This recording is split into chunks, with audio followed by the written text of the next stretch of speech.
Good morning dear students.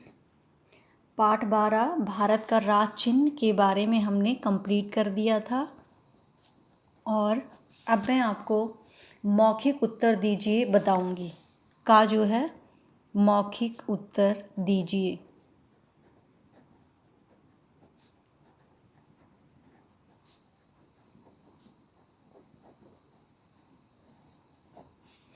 मौखिक उत्तर दीजिए।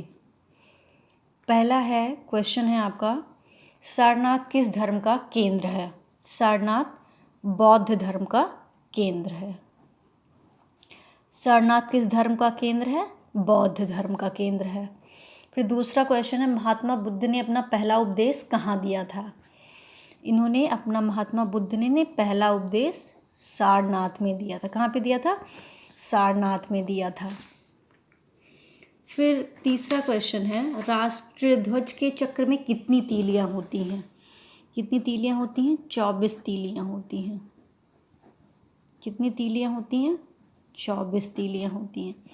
फिर चौथा क्वेश्चन है, कुतुब मीनार कहाँ स्थित है? कुतुब मीनार कहाँ स्थित है? कुतुब मीनार दिल्ली में स्थित है। पहला क्वेश्चन था कि सारनाथ किस धर्म का केंद्र है? बौद्ध धर्म का केंद्र है। महात्मा बुद्ध ने अपना पहला उपदेश कहाँ दिया था? महात्मा बुद्ध ने पहला उपदेश सारनाथ में दिया था। राष्ट्रध्वज के चक्र में कितनी तीलियां होती हैं? 24 तीलियां होती हैं। कुतुब मीनार कहाँ स्थित है? कुतुब मीनार दिल्ली में स्थित है। फिर खा है आपका, समझिए और लिखिए।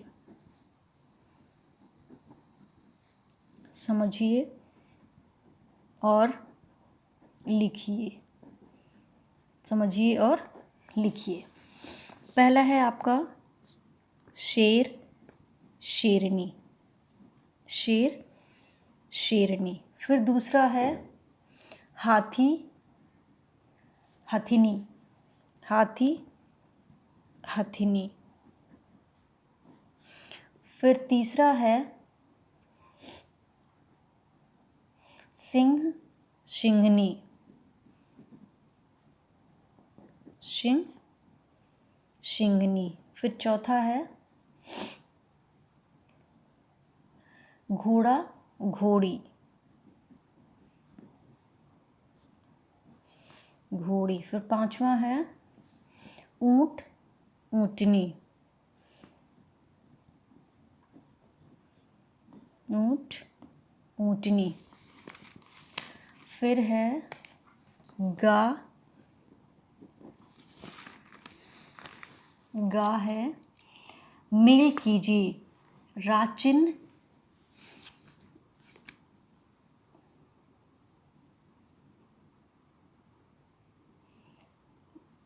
राचिन 3।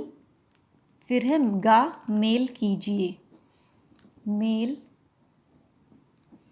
कीजिए।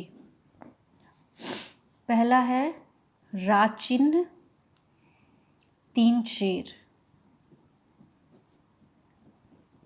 3 शेर।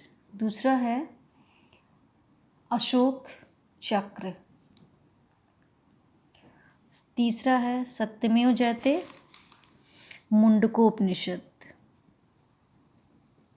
मुंडकोपनिषद। फिर चौथा है समर्पण की भावना।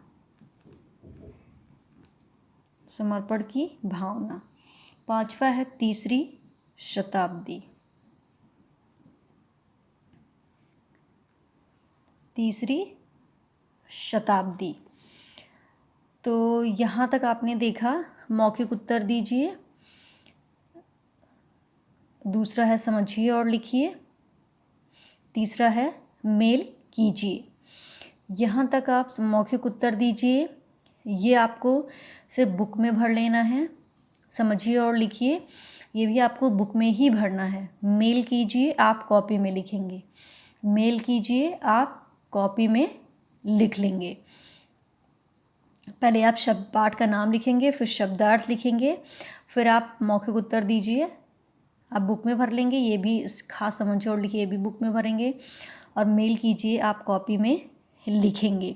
तो यहाँ तक आपको कॉपी में लिख लेना है आराम से।